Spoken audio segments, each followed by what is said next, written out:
Hello, everyone. I'm Eugene Goltz. I'm a professor at the LBJ School next door, and I co-organize this series for the Robert S. Strauss Center on International Security and Law, our International Security Speaker Series. I'd like to welcome you all here, and very pleased to have you here for what I think is going to be a very interesting talk. Before I introduce Tim, I would like to thank our generous co-sponsors at the LBJ Presidential Library, Betty Sue Flowers, and for this lovely room. And it's particularly resonant with this talk, as I'll explain in just a moment. But I think that's great. And I would like to tell you about our fifth talk of the spring semester, which will be coming up next week on April the 10th. We'll have Philip Zelikow speaking here at 5 o'clock on something about globalization. I'm sorry, I can't remember the title. It's really embarrassing. But Philip Zelikow is going to give a great talk next week, and it will enlighten us all. And it is on the Strauss Center website, the advertising for it. So please check that out. Tonight, though, we have a great speaker. I've already had people from the audience coming up to tell me that they've seen Tim before on TV, on star DVDs of great lecturers in presidential history. I don't know about. He's going to be brilliant, and I know he's going to be brilliant. I've known Tim actually for many years. He's now soared to new heights as the director of the Nixon Presidential Library, which is why it's particularly resonant that he's giving a talk at the LBJ Presidential Library.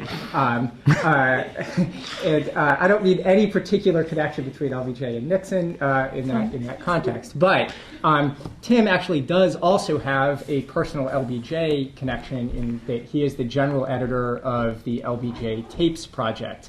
So I guess volumes 4, 5, and 6 have just come out. We looked for them downstairs. Volumes 1, 2, and 3 are down there. You can purchase them in the museum store. You can learn everything that happened in the LBJ administration that's on the tapes downstairs by reading those books. And Tim is the general editor, which is great.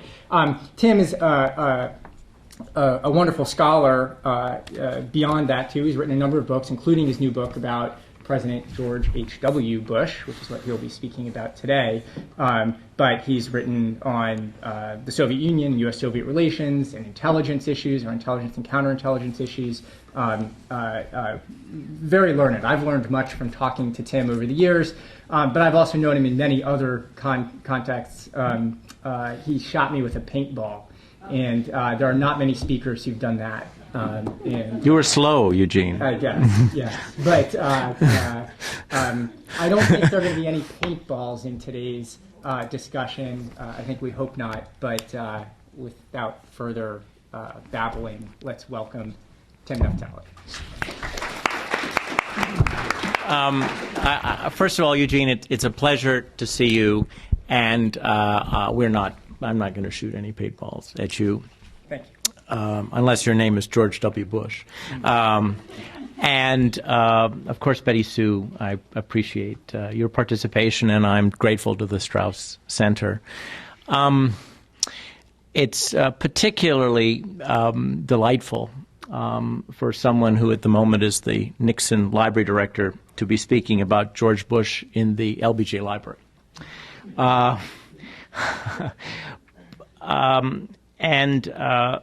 I remember when Arthur Schlesinger asked me why I wanted to do this book. In the book, I actually only have half of that conversation, a quarter, because I don't think it would help the book's sales if I told the entire conversation. But Arthur Schlesinger asked me, well, Tim, do you really want to write about George Bush? And that's what's in the book. And then there was another sentence where he said, he's so boring. And I wanted to look at two questions. I remember the 1992 campaign. I remember jumping for joy. I was in graduate school, just finishing graduate school in 1992, and jumping for joy when Ohio went to Clinton. I remember the sense of fatigue that many Americans had with Republican administrations, but particularly with George Bush. I remember the sad moment, the vomiting moment in Tokyo, which seemed actually symptomatic of a weak, tired, ill administration. Time for change, no vision. And that's what I remember of the period. But there were two very interesting questions that came to mind later, a decade later. The first question had to do with my own reading in Cold War history. I had become disappointed in the kinds of writing that I was seeing on the end of the Cold War. It seemed to me there were two camps. There were the American triumphalist camp, who were arguing that Ronald Reagan ended the Cold War. And then there was a camp that I was much more comfortable with, which is sort of the Gorbachev did it camp, which was looking at sort of internal dynamics in the Soviet Union and the Soviet Union losing gas, running out of gas. And that sort of made sense to me, but having spent some time writing about Khrushchev and his relationship with Kennedy, I'd come to a deep appreciation of the role of Berlin in the Soviet psyche, and the extent to which Soviet leaders viewed their occupation of Germany as really their claim to great powerdom. And so the fact that somehow Germany was reunified in the context of NATO during the Bush administration struck me as very interesting and worthy of study. Philip Zelikow, who's going to be speaking here, is it next week?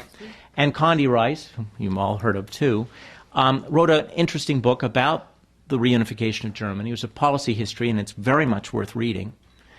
But besides that book, I hadn't seen enough people who sat back and thought, this was truly remarkable and not predictable. Again, those of you who are old enough to remember that period, 89 through 91, there seemed to be a certain inevitability.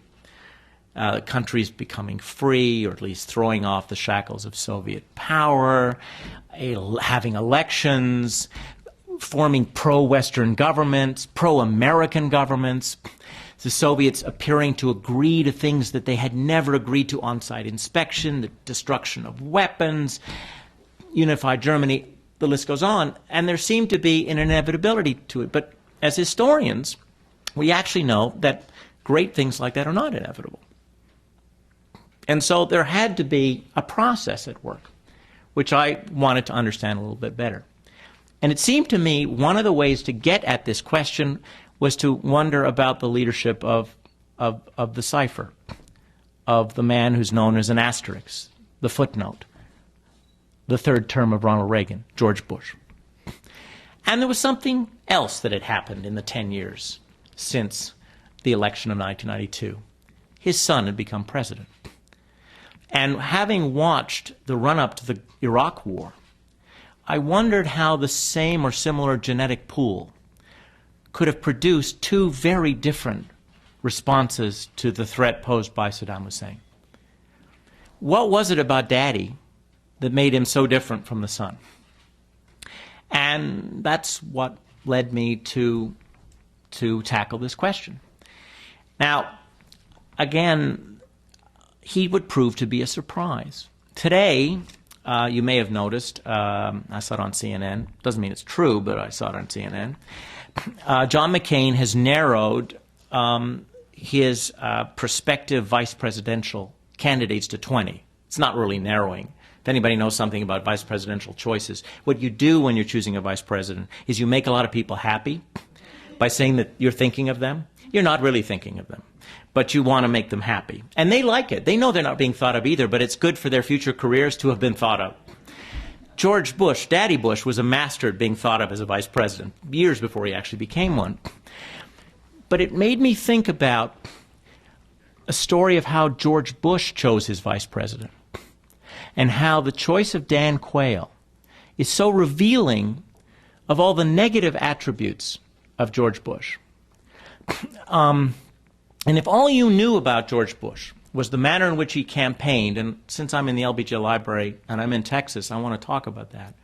But if all you knew about George Bush was the way he had campaigned, largely unsuccessfully for public office, before chosen by Ronald Reagan, and the way he ultimately chose Dan Quayle as his running mate, you would have very low expectations for him as a president.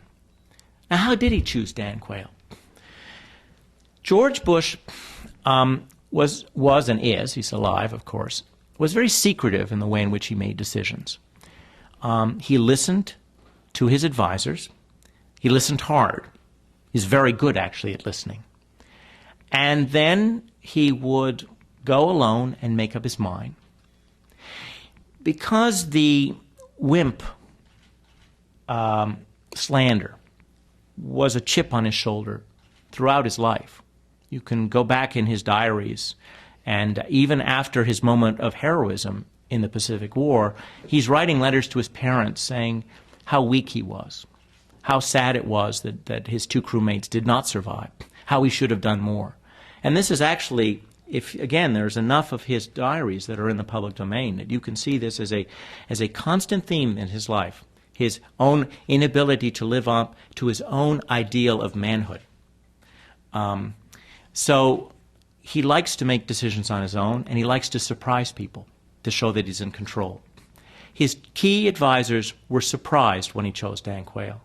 His closest advisor, James Baker, hated the idea of Dan Quayle being selected. In fact, tried to argue George Bush out of selecting Dan Quayle. But George Bush, once he made up his mind, was resolute. Now, why did he choose Dan Quayle? Some of his closest advisors say that he chose Dan Quayle because just 2 days before he had seen Dan Quayle on Meet the Press defending him very well. Others, and I side with this camp, believe that he saw in Dan Quayle himself. George Bush had been a young man, a comer, if you will, a young man in a hurry, an attractive young man in the 60s in Texas politics. He was being touted for national office when he hadn't even won a single Texas race. He was because he was attractive, he was energetic, he always looked younger than his years, and he was a master at the kind of feel-good politics that people without substance, I don't say he's not with substance, but he ran as someone without substance, tend to choose as the way forward. He saw this in Dan Quayle. Dan Quayle had taken on a long-serving Democratic senator named Birch Bayh and had beaten him. It was a big deal. It was an upset. Dan Quayle was not known for having a lot of substance. He was very good-looking and energetic and seemed to be the future of his party. And George Bush, in a sense, was choosing a mini-me when he chose Dan Quayle. Now, he didn't tell his advisors that Quayle was the nominee until he arrived in New Orleans for the convention. And that was a near disaster. Some of you, again, may remember scenes of Dan Quayle looking like he was a deer caught in the headlights when he was brought forward onto the stage in New Orleans and introduced to the American people, to the world, by George Bush. Dan Quayle was so surprised that he was chosen that he actually hugged George Bush and then gave him a little punch in the arm, which looked terribly awkward. He also was not very good at answering questions about his own service, or lack thereof, in Vietnam. There had been no preparation. The way in which George Bush had made this decision had made it impossible for the Bush team to prepare Dan Quayle or to prepare the scene the way that Ronald Reagan had always prepared, the way that Mike Deaver had been master of creating an image. But George Bush's particular and peculiar decision-making style made that very hard to achieve, and the results in the summer of 1988 in New Orleans were nearly disastrous. The night that Quayle was chosen, the night after, or the evening after he was publicly announced, George Bush had to throw together, the campaign had to throw together a team led by Richard Darman, a recently deceased, later head of the OMB, to figure out Dan Quayle's background. Had he actually used cocaine? People were talking about that. What indeed had he done in the National Guard? How did he get into the Guard? Why didn't he go to Vietnam? None of these questions had been answered by the campaign before the selection was announced. It was as bad as something that happened in 1972 to a man named George McGovern when he had selected Thomas Eagleton without knowing that he had a background, he had had some bouts of mental illness. If that was all you knew about George Bush's management style, the presidency would have been a disaster. And yet, as I will argue today, in foreign policy, it wasn't a disaster. And I'd like to tease out for you some of the reasons why. And then at the end in the Q&A, we can talk about the implications as we think about the next president, whoever that happens to be. Over 10 years ago, in the place where Aggies roam, a governor of Texas, George W. Bush, gave a speech at the opening of his father's library. And in that speech, he said, my father will be looked unfavorably by historians. His reputation will grow as historians study him. Little did younger George W. Bush know that it would largely be because of his mistakes as president that his father's historical reputation 10 years later would rise. But there are a number of reasons why we should look at the father. More than 20 years ago, John Lewis Gaddis wrote a book entitled Strategies of Containment. And he argued that there were basically two approaches to fighting the Cold War. One that seemed to ascribe unlimited resources to the problem, and another that was more cautious or circumspect. Although it was overgeneralized at the margins, the book was a very smart way, in my estimation, to compare and contrast how presidential administrations manage this country's largest foreign policy challenges. 2 decades later, we use code words like neocon, or realist, or idealist, reality-based, or faith-based to get at the fact that presidencies manage foreign challenges differently. Sometimes they do this because of an intense desire to differentiate themselves from the president before them, sometimes because of the domestic politics of the era, and sometimes because of the character of the individual president and his ideas. Now, historians love thick description, and I am no exception. But what I hope will emerge from my talk is a theme of realism in power. This is not a story of unalloyed success. History, faithfully told, rarely is. This is also not the story of realism with relish. Americans, as I will argue, are traditionally reluctant realists, and Bush 41 was well within that tradition. In the first part, I will discuss the key decisions that Bush made regarding the two principal foreign policy challenges that he faced: the end of the Cold War and fighting the Gulf War. And I will also examine their consequences. And in the time remaining, I'll try to put the Bushian realism in context.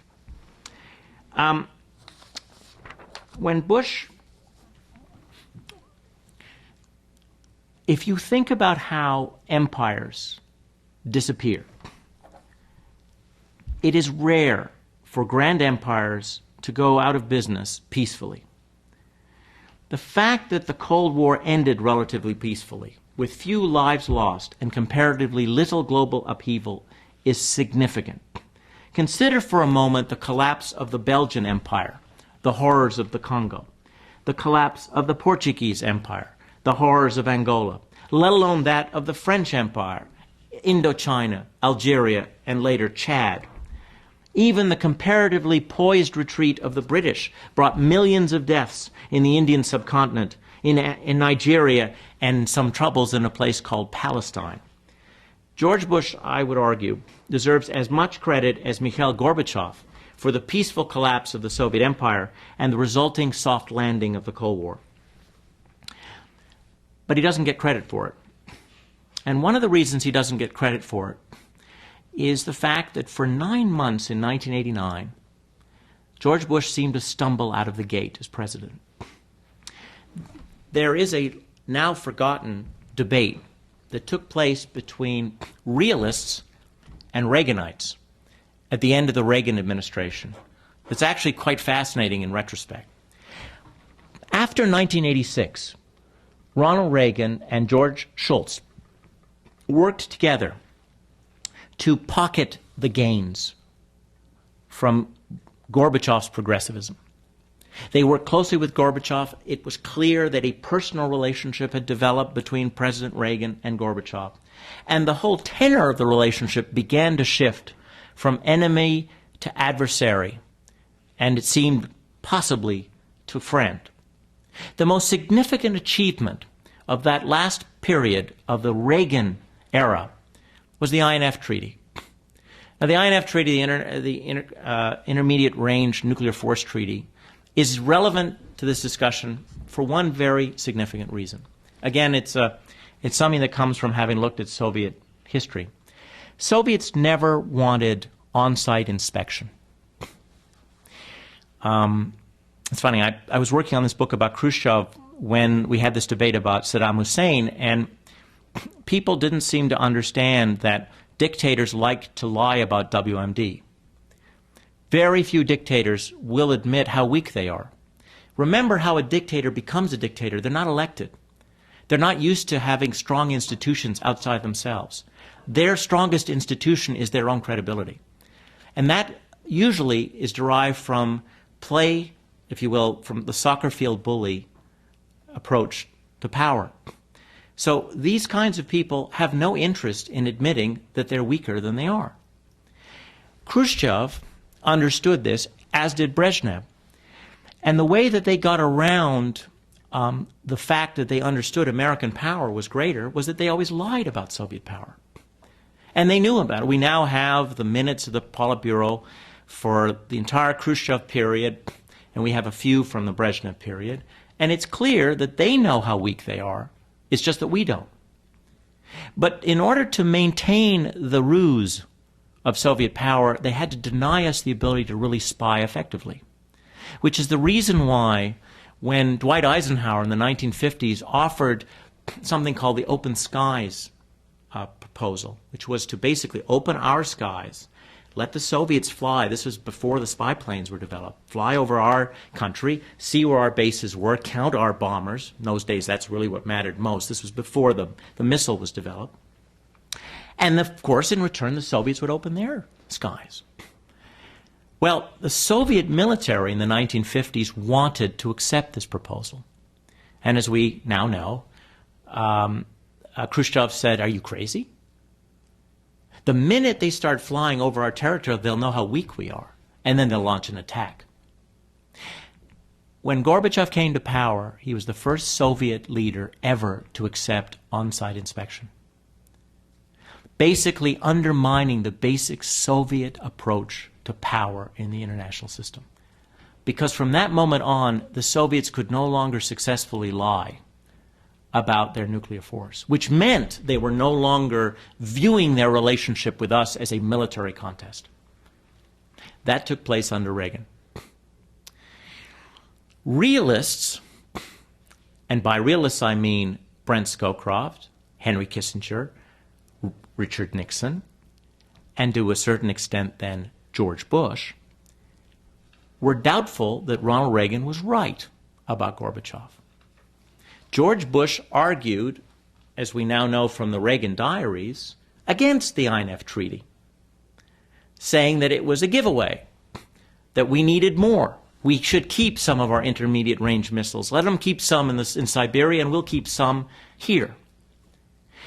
Even more vociferous was the opposition from Kissinger in the New York Times, Scowcroft a little bit more quietly, and then Richard Nixon to his allies. The argument they made was that the Reaganites were romantics. They were idealists. They had fallen in love with Gorby. And as a result, they were allowing Gorbachev to if you will, to weaken American defenses and American resolve without enough changes in the facts on the ground. And what were the changes they wanted on the ground? Those were changes in Eastern Europe. The realists argued that the Cold War was in Eastern Europe, and the only way to end the Cold War was for the Soviet Empire in Eastern Europe to become free. Now, by 1988, that hadn't happened yet. And so George Bush comes into power with a team that is skeptical of Reagan's policy towards Gorbachev and Reagan's embrace of Gorbachev. For the first 9 months of the Bush administration, Brent Scowcroft, who's National Security Advisor, leads a review of U.S. policy towards the Soviet Union and basically freezes policy towards the Soviet Union. In fact, there's a real dramatic similarity between what the first Bush administration did with regard to the Soviet Union and what the second Bush administration did with regard to Central Asia and terrorism. Because the second Bush administration froze this issue for 9 months and was actually about to discuss it with a man named Richard Clarke when 9/11 happened. So the coming out of the starting gate, the Bush administration, Daddy Bush, stumbles with regard to Gorby. Doesn't stumble with regard to everything. In fact, having gone through the Iran-Contra scandal, the administration very quickly comes up with a sound policy towards Nicaragua, stops focusing on paramilitary operations of the Contras and starts thinking about ways of encouraging direct elections, which becomes the U.S. policy. It was a very smart thing to do. But with regard to Gorby, it's not until Bush takes a trip to Eastern Europe in the summer of '89 and sees for himself by meeting Democrats in Poland that there is a change afoot.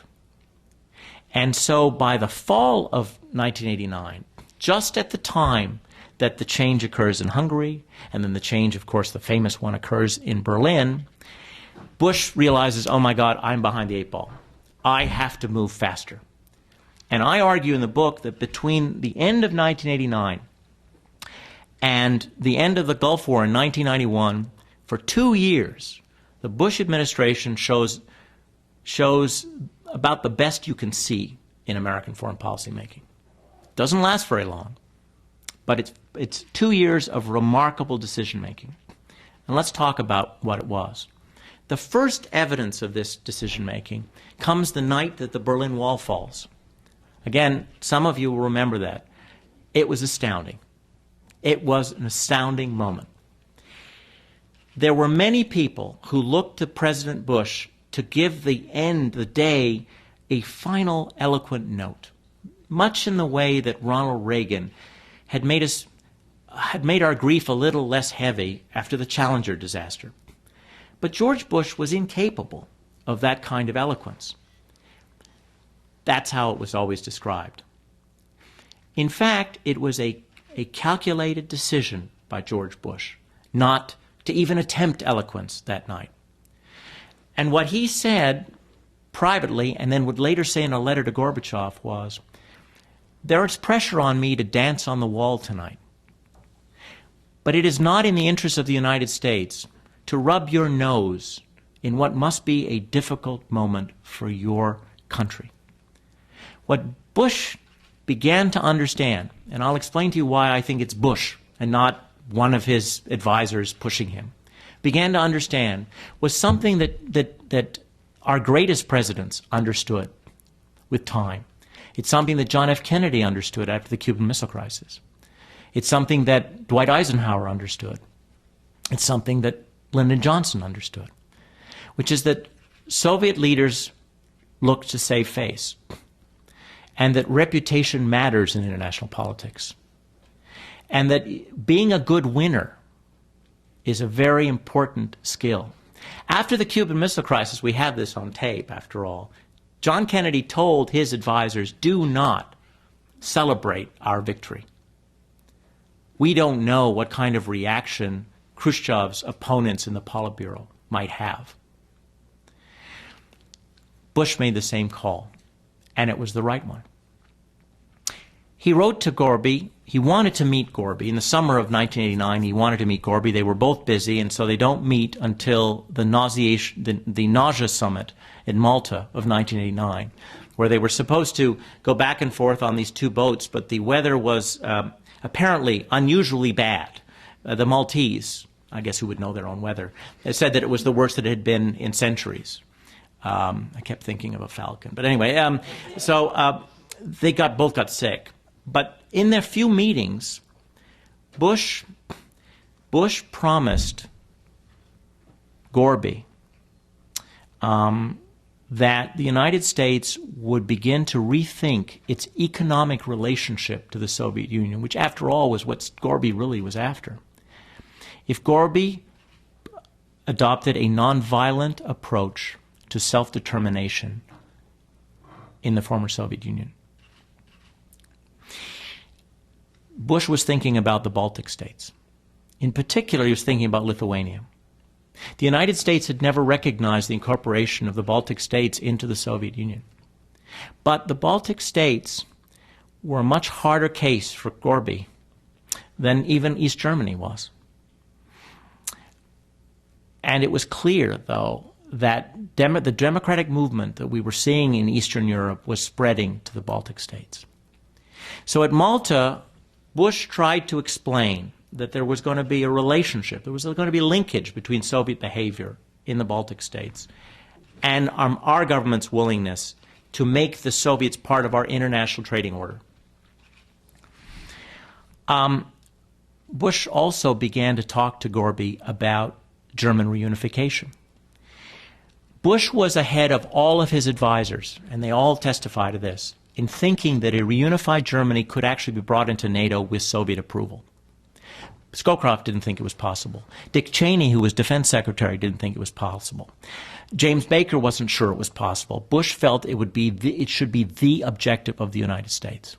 Of course, there was a German who thought it was possible, Kohl. Helmut Kohl believed this could be done. But the fact that Bush allied himself with Kohl from the beginning was very significant for the way in which American policy would be shaped in 1990. So what happens? I'm not going to go through the chronology of the Baltic crisis, but I am going to tell you about the end point. Lithuania declares independence. The Soviets begin to mistreat Lithuanians.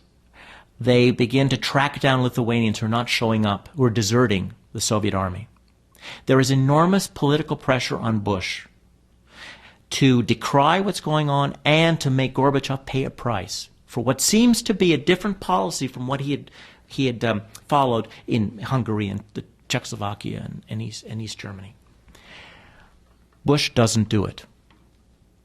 Bush refuses to put too much pressure on Gorbachev in the spring of 1990. He is Vytautas Landsbergis, the leader of the Lithuanian, democracy, the leader of the Lithuanian independence movement, calls Bush the Neville Chamberlain of his time. Right-wing and some left-wing correspondents in our country decry his lack of commitment to freedom. But again, we have his own internal notes and the recollections of his advisors. He was telling people, we can't push Gorby too far. We have to keep him in power. He is moving in our direction. And in fact, he has let loose processes that even he cannot control. And I think if we are patient, we will get a unified Germany and NATO. But if we go hard against him now, either he will turn hard against Germany or he will be displaced by someone we don't know. And the outcome would be worse for us. It was a calculated, phased policy of basically eating political prestige at home and taking great hits and being called a wimp and all of the things that George Bush hated to be called in return for a modulated policy of carrots and sticks to help Gorbachev get to that point where he could accept a unified Germany and NATO. And it happens.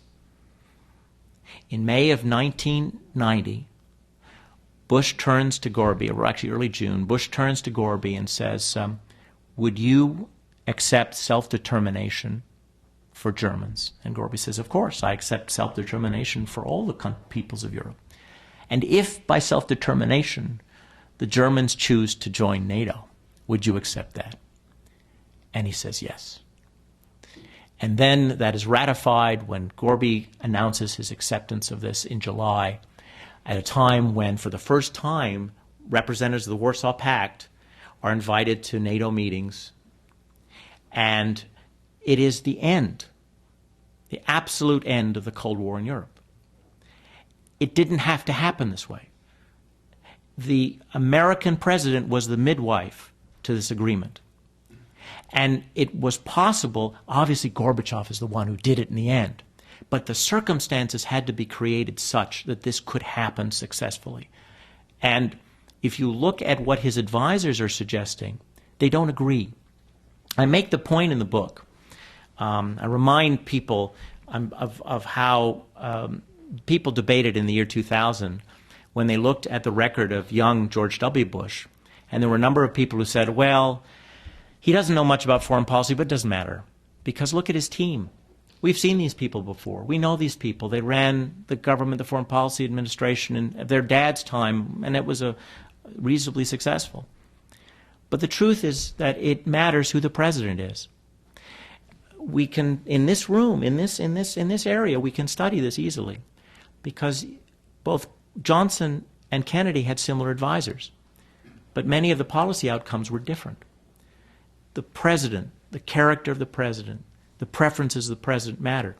The fact that it's George W. Bush who's with Cheney and Powell, and not George H.W. Bush, matters.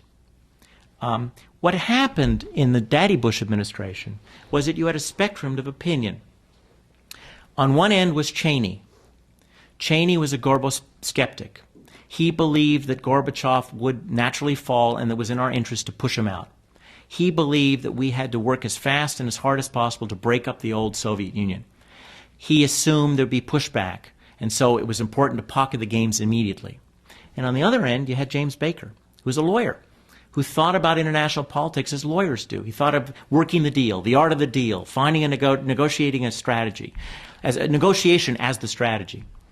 Scowcroft was sort of in the middle. He's a realist, looked at our national interest. He's the one who felt that we shouldn't move towards Gorby until we see some change in Eastern Europe. Daddy Bush was generally between Baker and Scowcroft, but could be on the other side too. He is the one who always made the big decisions.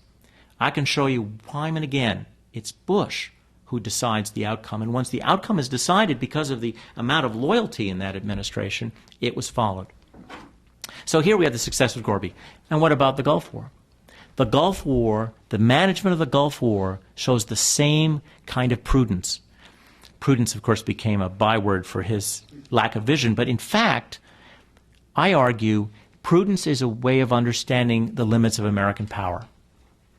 Remember where George Bush comes from. He is a child of the Roosevelt generation. He saw the role that alliances played in World War II. He saw that it was they played a useful role. Also, of course, he's UN ambassador. And as UN ambassador, makes a lot of allies among people who would later lead their own country or become foreign ministers of their countries. He knew a lot of people who mattered. So he had a sense of the importance of alliances. He also had an understanding, and this I think he got as much from Brent Scowcroft as he got from himself, that we were entering into a new era. And that new era might be able to adopt some of the principles that Franklin Roosevelt had espoused, but that the world could never accept because of the deep division between East and West that was clear by 1946. And those were principles not only about self-determination, but also about the inviolability of states, state sovereignty. And when Saddam Hussein invaded Kuwait, that was a challenge to the New World Order, a term they used, unfortunately, at the time, that he was thinking about. So his reaction to the invasion of Kuwait was as much a way of showing leadership to define a new way of interacting in the international system as it was a way to slap down a petty tyrant named Saddam. And that's a very important thing to keep in mind, because he's not going to get the chance to get rid of Saddam. He's only going to get an opportunity to make a statement about international conduct of states. What's clear from his records is that Bush had two objectives after the invasion of Kuwait. One was, of course, to set the rules of the road for the new international system and liberate Kuwait. The second was to get rid of Saddam. George Bush is a much more emotional man than he ever let on. And he grew to detest Saddam. As evidence flowed to Washington of Saddam's atrocities in Kuwait, and by the way, many of these were wrong. They were actually created by the Kuwaitis to make us even more interested in helping them. But they affected George Bush. he starts to compare Saddam to Hitler, which is problematic for the United States. Because, of course, once you start comparing him to Hitler, if you don't get rid of him, then you haven't won. It changes the definition of victory. George Bush's rhetoric was so worrisome to his advisors that a man named Bob Gates, who is, of course, now SecDef, was asked by Scowcroft, he was Deputy National Security Advisor at the time, asked by Scowcroft to fly with George Daddy Bush to discourage him from making the Saddam equals Hitler analogy in 1990. But privately in his diary, Bush is talking about Saddam.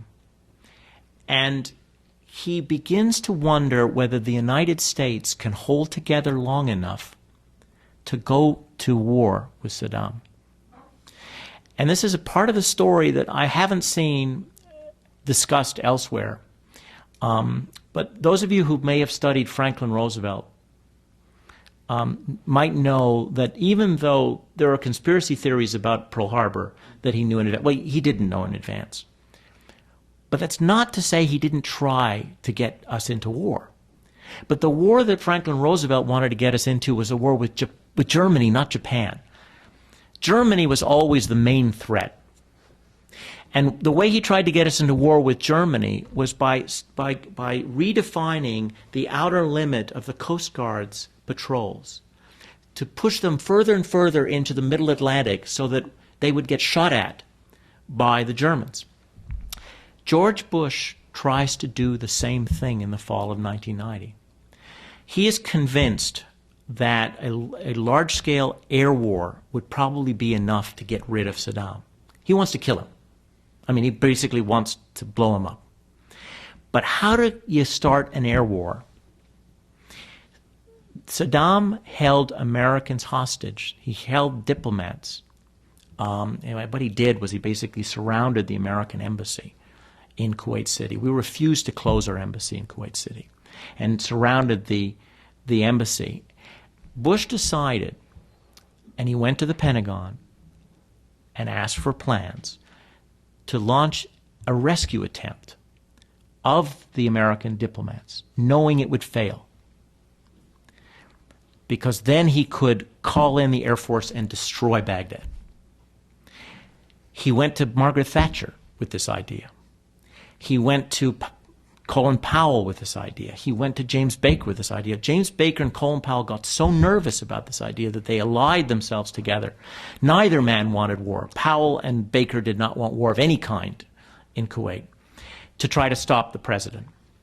And throughout the fall of 1990, Bush has to be restrained from this incident as strategy to bring the war on.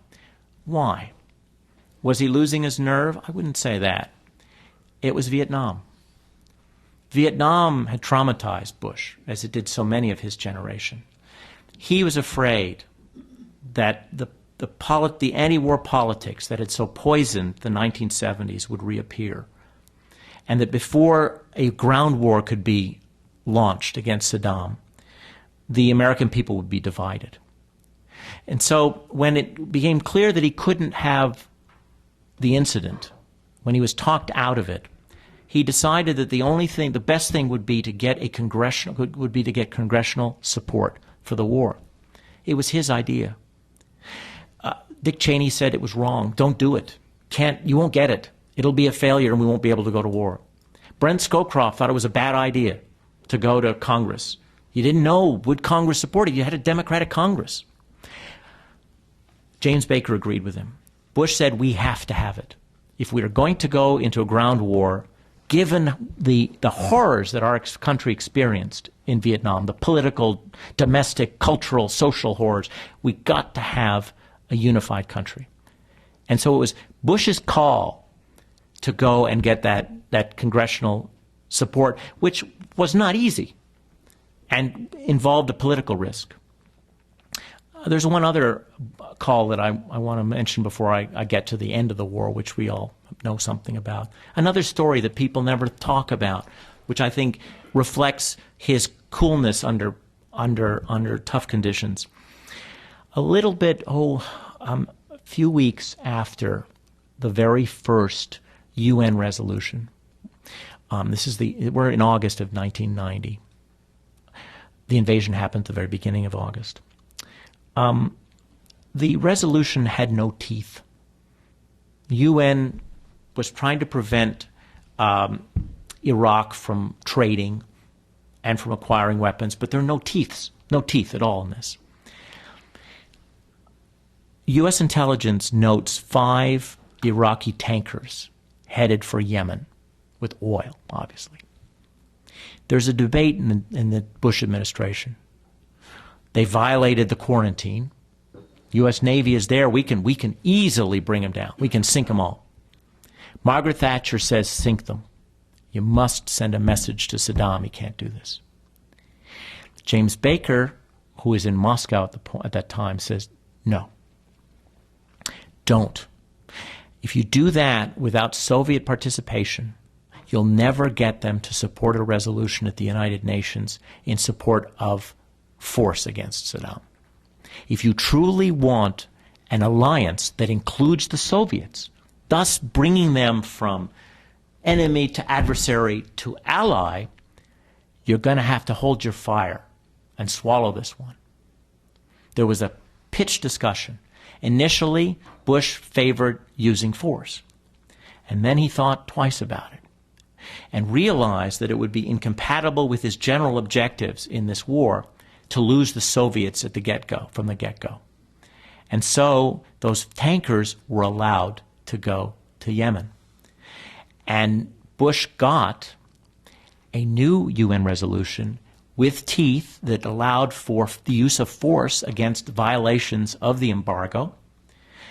And that's the moment when Margaret Thatcher turned to George and said, don't go wobbly, George. It wasn't when Kuwait was invaded. It was when there was this issue over the tankers. Bush decided to let them go in search of a much broader objective, which he achieved. Of course, the most famous decision that he made was the decision not to go to Baghdad. I want to get rid of a few myths. There never was a debate in the administration over whether to go to Baghdad. There were no contingency plans about going to Baghdad. The issue was never about going to Baghdad. The debate was over how you remove Saddam. And here we see the seeds of the troubles of today. The Bush administration believed, the Daddy Bush administration believed that Iraq was ungovernable and that only a Sunni general, an authoritarian Sunni general, could govern Iraq.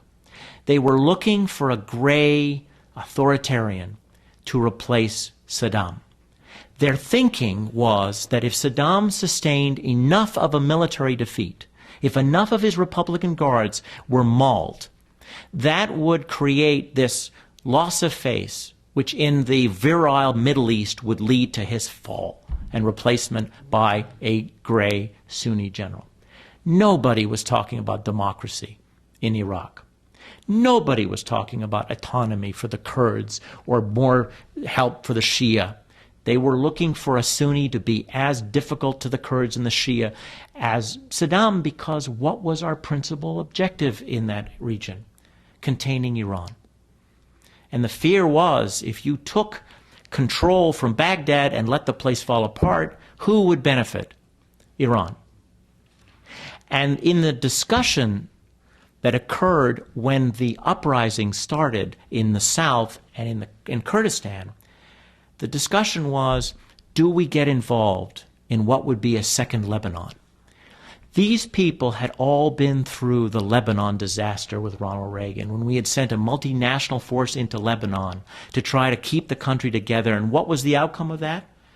241 Marines were killed in 1983 or bombed by a group called Hezbollah. In fact, the mastermind of that bombing was only killed a few months ago, Imad Mughniya. He was at large since 1983.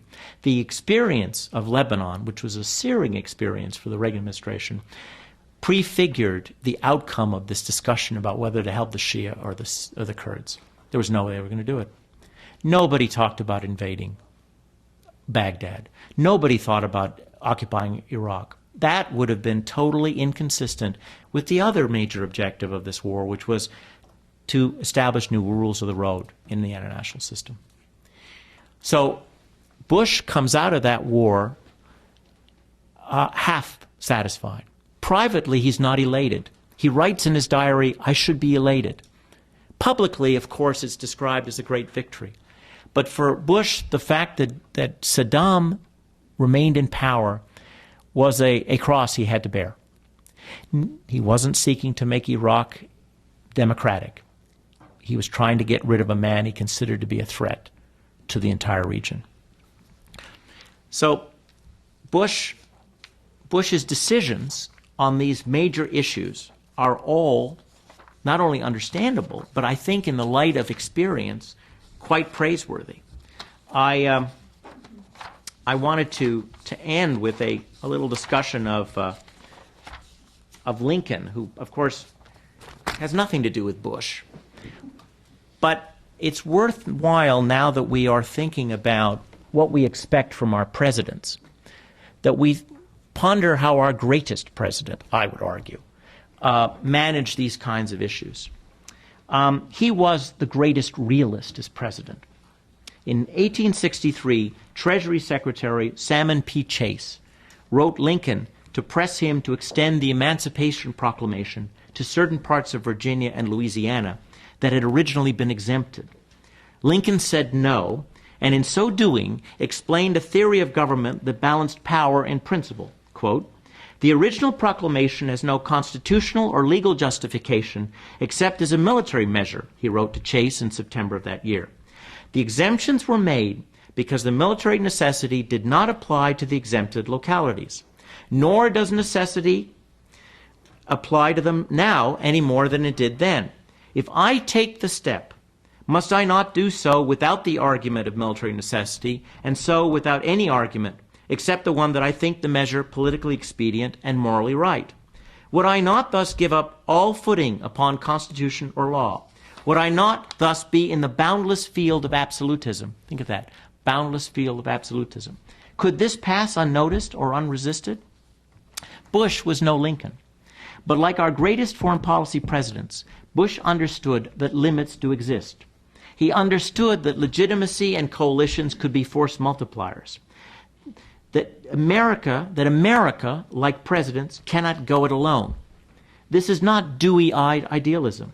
This is the hard-headed realism that led Truman, Marshall, and Atchison to create NATO, that convinced John F. Kennedy not to use force and to involve the OAS in the blockade during the Cuban Missile Crisis, that led to Nixon and Kissinger's triangular diplomacy in the 1970s, and Reagan and George Shultz's pocketing of gains in 1987 and 88. Americans are generally reluctant realists. Making choices based on assessment of power and recognizing limits is difficult for leaders of a country with a revolutionary heritage, an exceptionalist streak, and boundless optimism bred in the bone. The foreign policy leader who applied realism with the most gusto, Henry Kissinger, saw himself more as the product of the European tradition of statecraft than of what some would call our American soulcraft. The elder George Bush did not relish saying wait to the Lithuanians or no to the Iraqi Shia. He was not happy that Saddam had defied predictions and stayed in power, and he had hoped at home that the flexible freeze — I haven't talked at all about the budget issue, where he also showed some courage — might work. But when push came to shove, he made decisions based on larger considerations of national interest within a broader strategic calculus that tied ends to means.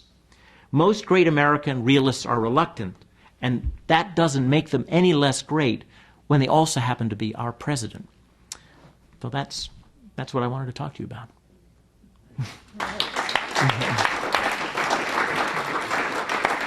Thanks. Thank you very much, Tim. I'm sure there are going to be quite a few questions. You covered a great deal of material about President Bush. The one thing I just need to have the critical comment is you haven't picked up his speech cadence. My friends from the Bush School have all been taught he's Saddam, and you keep saying Saddam. So, well, I wasn't quoting, but no. Then that would become a parody. Fair enough. Anyway, Frank, please. Tim, thank you for a fascinating talk.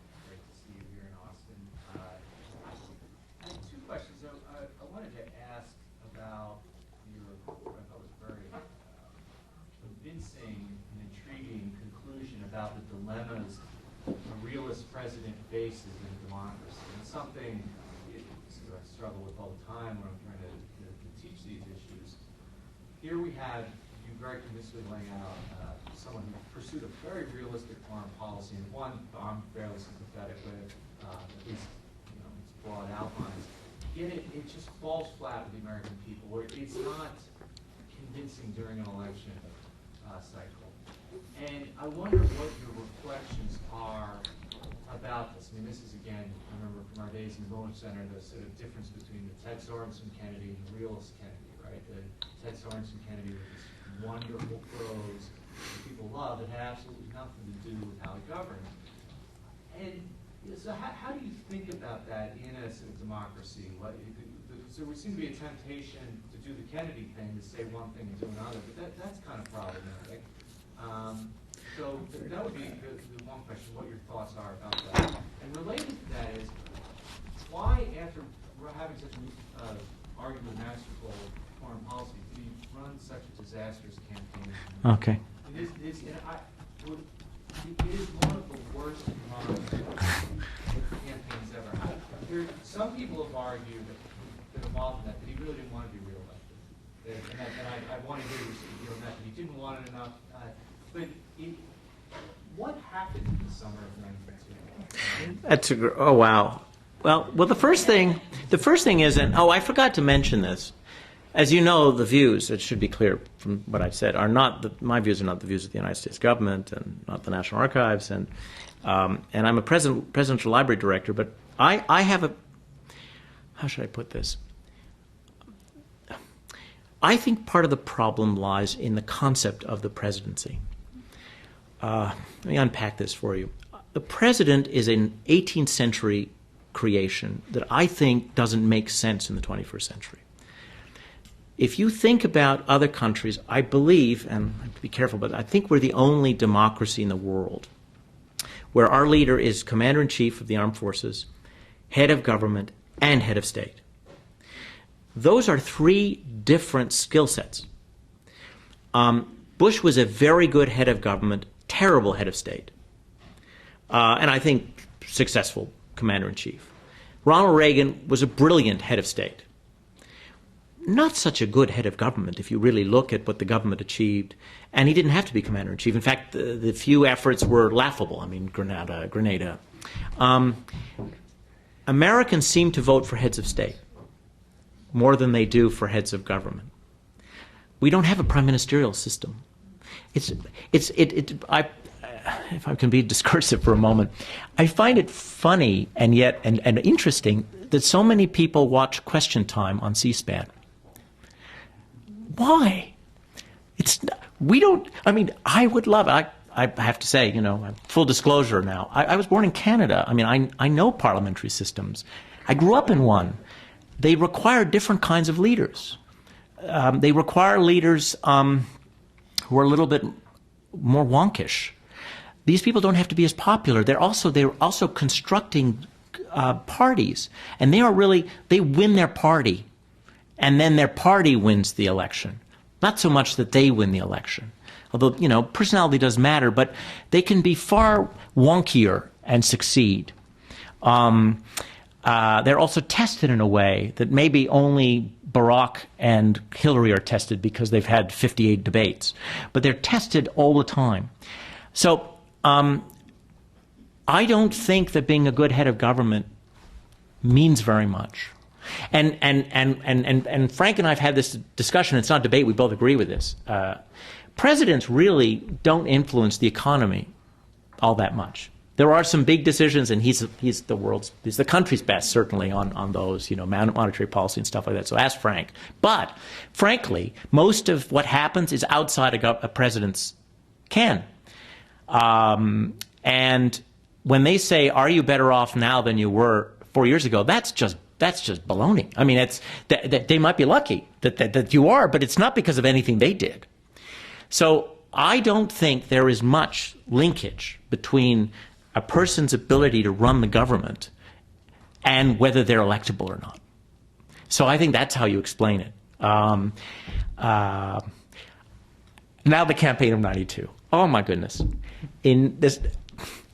again, it's what was fun about doing this book is I was writing about a period I lived through. Most of the time I write about periods I wasn't alive in, or if I was in diapers. And so again, I was trying to remember how I saw it compared to how it looks in light of history, and it's not always the same, by the way. Bush looked like the inevitable, that his reelection was soda, completely set. And the evidence of that is that no major Democrats wanted to run against him. The real heavyweights, the Hamlet, for example, the Hamlet of the Democratic Party was a guy named Mario Cuomo, Am I going to run? Am I not going to run? Am I going to run? Well, he didn't run, right? So you had all these candidates, all the good ones, left, and then there was this guy from Arkansas. Well, nobody from Arkansas had ever been president before, but he saw he had a chance. And by the way, this guy from Arkansas was almost as politically dead as Richard Nixon was in 1962 after he gave this horrible speech in the 1988 convention. It's a speech that's every speaker's nightmare when you say, and in conclusion, and people start to applaud. That was Bill Clinton's experience. Anyway, so the 92 election should have been his. And in the fall of 91, the campaign produced a series of ads about the Gulf War and about the end of the Cold War and Bush's role. Exactly what we're basically arguing, which is, hey, he should have run a ad. And then something happened in Pennsylvania.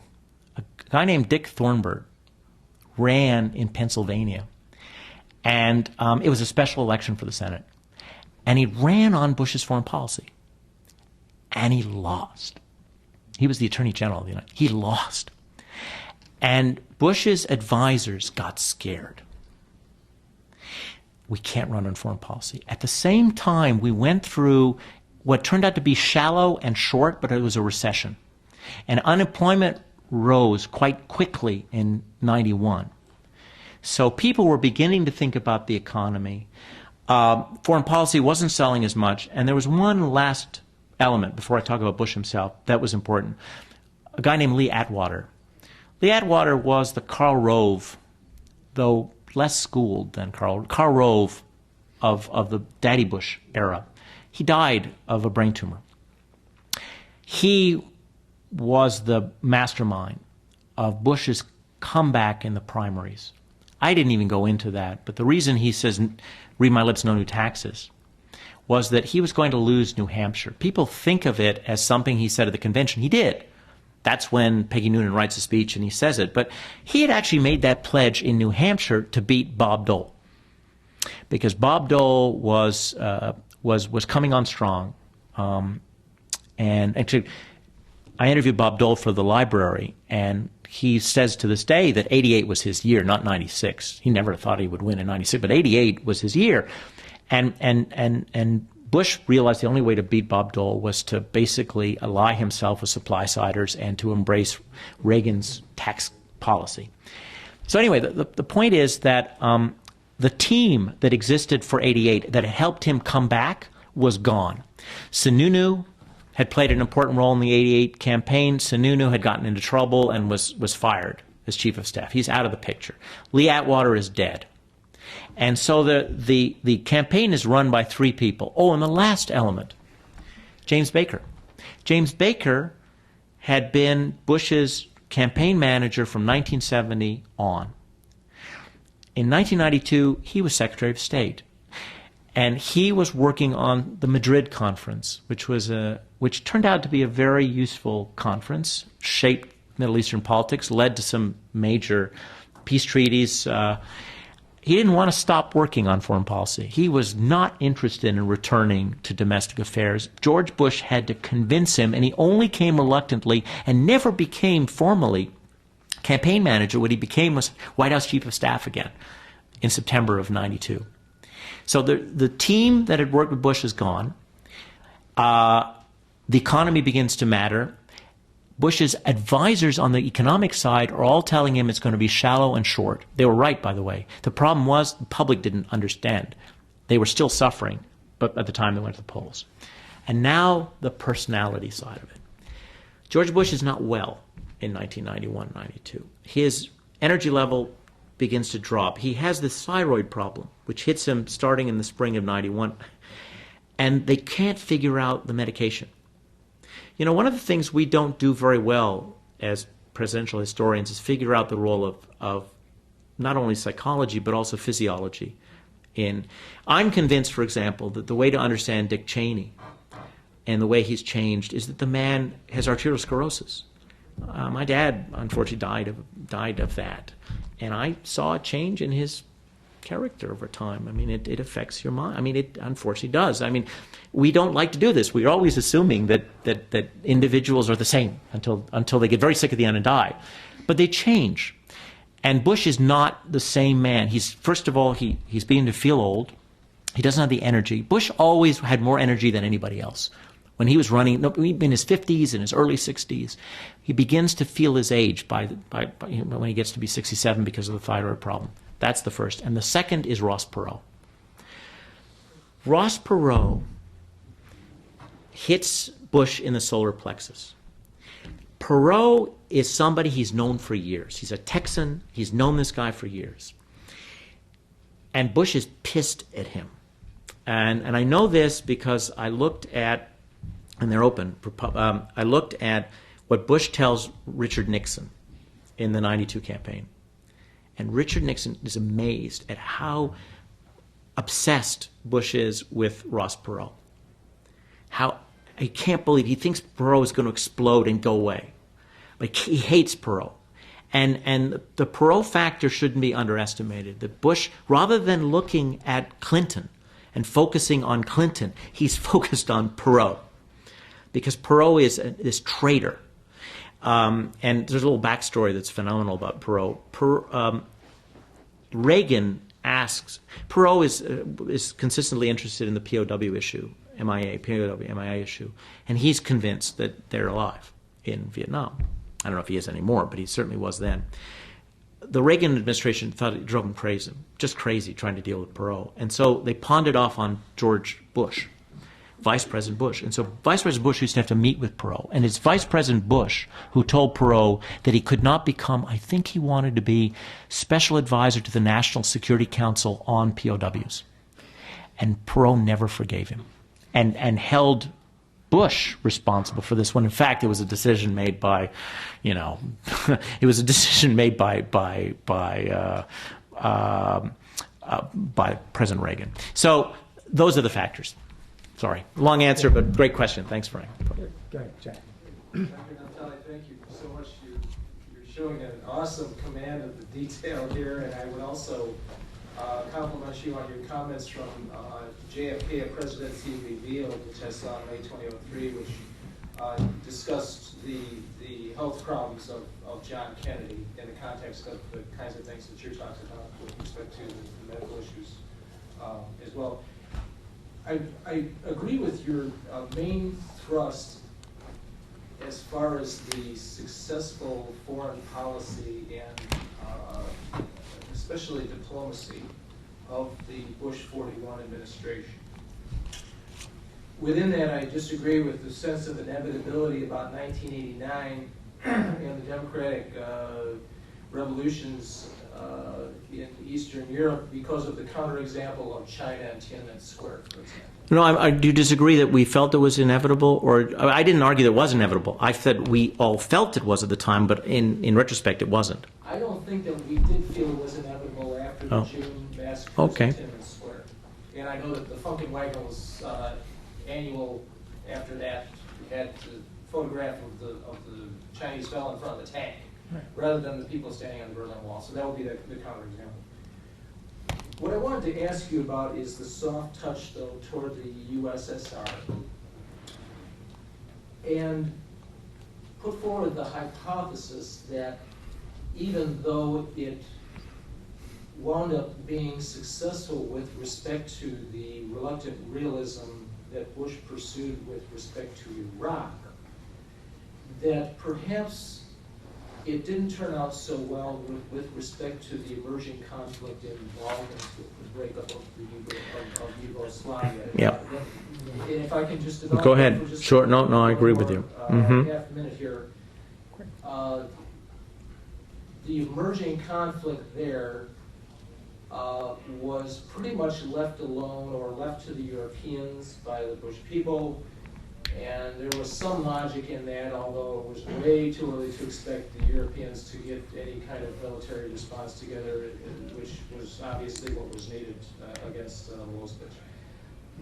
But in addition to that, the festering conflict there abetted the Muslim militancy that we saw develop into the 21st century problems that we have been facing. And I was just wondering how you would put your thesis into some kind of embrace of the Balkan situation. Oh, well, I agree with you.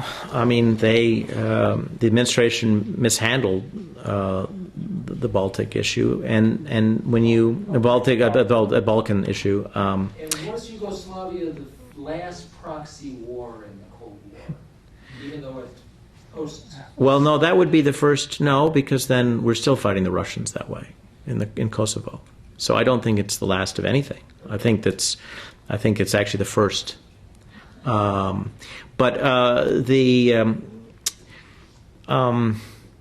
Eagleberger had been U.S. ambassador to Yugoslavia.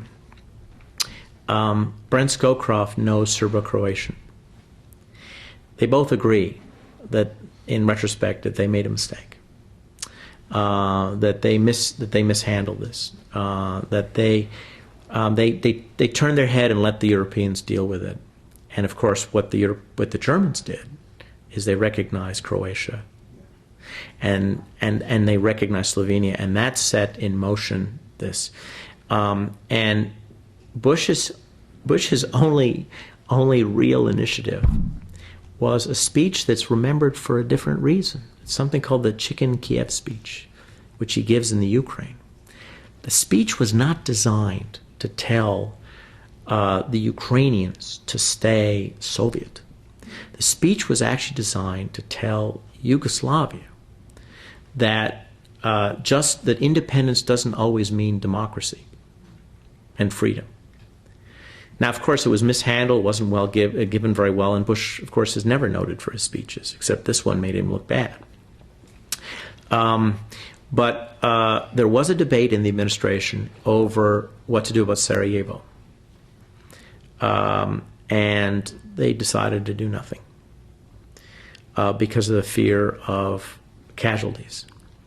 Nobody's mentioned the other mistake, which is Somalia, which was supposed to be an quick in and out operation to basically to make it possible for food to be delivered, because the gangs, most famous was Aidid, they were holding up the delivery of food by the UN. The Pakistanis were requesting assistance, and George Bush wanted to do something that was humanitarian in his last weeks in office. And the Clinton administration was told when they came in that this is supposed to last only 3 weeks. Sorry, couldn't get it done by January 20th, but it's going to be over by February. Don't you worry about it. Okay, quick in and quick out, which of course was not true. So this was not a perfect administration. We also didn't talk about Panama. Again, that was another miscue in 1989 when the coup occurs in Panama and they mishandle it. That was their Bay of Pigs. That's when they realized that for all the experience around the table, they really hadn't gelled as a National Security Council. And they learned a lot from that, the failed coup of October 1989, and that's what makes possible the operation later that year in Panama. So this is not a perfect administration. I fairly rarely find perfect administrations except for the Johnson administration. And I, if I were at the Kennedy Library, anyway, I wouldn't say that at the Nixon Library, but that's a different story. But I mean, you see, I have a lower expectation from presidents. I think greatness is very rare in American history. And I think Bush made some great decisions, and I think he deserves great credit for those. And they're really world historical decisions. He made some mistakes. There's no question about it. His at least one choice for the Supreme Court was not terribly strong. I mean, if you want to look into his administration, you could find errors. But I think we have an unreasonable expectation about our presidents. and I think it's more interesting to see when they actually do something really good and not assume that they will. And Bush was surprised. I mean, I think he gets 3 biggies right. And the third one we didn't go into is the handling of the budget and S&L crises. I mean, he really handles the S&L crisis very, very well. I don't go into it with you today, but just look at it. I'm going to talk about it in the book. He did remarkably well. And I would argue and do that though Clinton will go further, Robert Rubin will go further on handling American policy in supporting U.S.-Canada free trade, in getting the wheels in motion for NAFTA, in beginning the process of fiscal responsibility in our country. The Bush administration lays the groundwork for what would be the Clinton prosperity of the 90s. Now, Clinton deserves most of the credit, but it's a Republican administration that lays the groundwork. I also use the term cleaning up Reagan's mess. If Bush had not cleaned up these messes, which Ronald Reagan had left, I think the Reagan legacy would be far less interesting to Republicans than it is. I think there's a lot of the Reagan legacy that Republican admirers of the president have forgotten. And it's Bush who's more than an asterisk. He does a lot to clean up the situation and help 2 presidents, the one before and the one after, to be iconic. Bill. Can you say something about the importance of Bush's preparation for foreign policy before he became president? You demonstrated the self-confidence that he showed in overruling or countering his advisors. How much of that came from the fact that he had been doing foreign policy in important capacities for 20 years? Bill, a lot of it came from, and I've been thinking about this a lot because the campaign right now is about experience. The 3 o'clock in the morning, the telephone call? By the way, let me tell you, I don't want a president who makes a decision at 3 o'clock in the morning.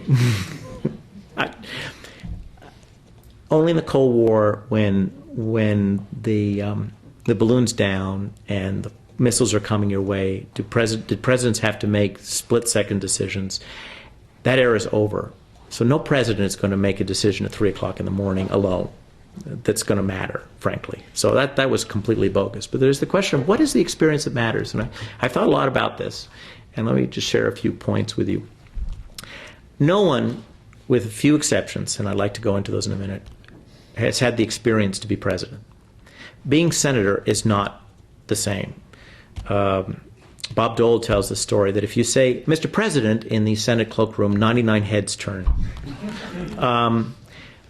Senators have no experience running anything except their mouths. So senators don't have experience, and we're going to have a senator elected. Well, when was the last time we had a senator elected? And he had a hard time in the beginning. Even his most admiring biographer, Arthur Schlesinger, describes Kennedy as learning in the job. Okay, so senators are always going to screw up in the beginning, and I don't care what they. So, which are the ones that have had really interesting experience? They're people who've run things, big things, and have had to make tough calls. Dwight Eisenhower, D-Day. Lyndon Johnson. Yeah, he was a senator, but he also ran the Senate. He ran the legislative process, which I think shapes the way he becomes president because he's actually big head of government. He's another person who's a great head of government, not such a great head of state. So it's people who run things. And George Bush, it's not that he'd really run much of anything, but he had interacted with foreign leaders. He saw foreign policy as a Rolodex. He would reach out and talk to foreign leaders, and he felt he knew them. He is a great listener. He has control over his ego. He doesn't pontificate. I think that shaped him. Now, I'm not saying that meant that he knew how to move legislation. He didn't. His administration's legislative record is pretty weak. He didn't know how to garner support in the country. His big risk was the congressional resolution, which he won, but it was a tough call. It was a close call. But what he did understand was other foreign leaders. And so his background in China, his background, because he was our representative in China at the UN, those served him very well. And politically, running the RNC. He does something remarkable. He runs the RNC during Watergate and comes out of it unscathed. And his final achievement, DCI. He's not in the CIA long enough to matter. He doesn't matter for the history of the CIA, except in one respect. He restored their morale after years of investigations. The effect of the CIA on him is much greater than his effect on the CIA. He is among a handful of presidents who truly understood the limits of intelligence. He didn't come into office thinking the CIA could do it all. You've had presidents, for example, who exaggerate the power of the CIA. Nixon did, but in a negative way. He hated the CIA. He saw it everywhere. But that's a different story. Come to the library, you'll see soon. Other presidents know nothing about the CIA, so they come into power and they're lured into believing that it has these powers and abilities. John F. Kennedy is a perfect example of someone who didn't understand the limits of this. Bush understood the strengths and weaknesses of the CIA. He used intelligence very successfully. That, again, was a product of his resume. So, yeah, I think in many ways, the weird experience he had, the fact that he couldn't win elections and therefore to keep in the public eye kept accepting these federal jobs, turned out to be very useful to him once he was in office. I wanted to make one other point about our presidential system. I don't know when it started. Bill will probably know. But at a certain point, presidents began to believe that they had to be reelected in order to be vindicated in history. I think some of them should look to James Polk as their model. Sometimes a one-term president is good enough. If George Bush had retired, he would have been remembered at the time as a very good president. By running for office, all of the weaknesses of his candidacy, all of those things I was talking to, when Frank and I were talking about, became apparent and were the last images of him. He's lucky his son ran for office, became a bad president, and now we're revisiting the good, but that was not inevitable. So he was a perfect one-term president. My suspicion is that if McCain is elected, given his age, if he's smart, he will be a one-term president. You should announce ahead of time. Yeah, that is. Well, the only problem with that bill is that people are so nasty in Washington that you become a lame duck by. Well, but I think maybe. Well, but there may be, that might matter that it's we're talking about 160 years later. But I think you'd be a lame duck. But I think if you think of your legacy as a one-termer, Bush is a perfect one-term president. So we've come pretty much to the end of our time. I would point out, Tim and I were at Starbucks before we came to this talk, and we got into a conversation about what you should compare presidents to with the woman who sold us our coffee in order to establish whether they're a good president or not. And we established that you could set some very low standards and compare a president favorably to them. And if Polk is your standard for a great president, I'm not sure I would want to sign up to join this country, especially. Oh no, Polk was a okay. But no, everything. No, listen. We should not have a discussion of James K. Polk right now. But, why not? But no, we can have a whole. No, not that well. But remember Polk. Okay. We will have a long conversation about Polk later, but for now, I think we can thank Tim for helping resuscitate George H.W. Bush, who I think is a decidedly better president. And I would like to thank all of you for coming and remind you that the Strauss Center has lots of great events. Go to their website and check them out, but especially the last one in this series is with Philip Zellico next Thursday night. I look forward to seeing you. Have a great night. Thanks. Thank you. Thank you, Eugene. Absolutely.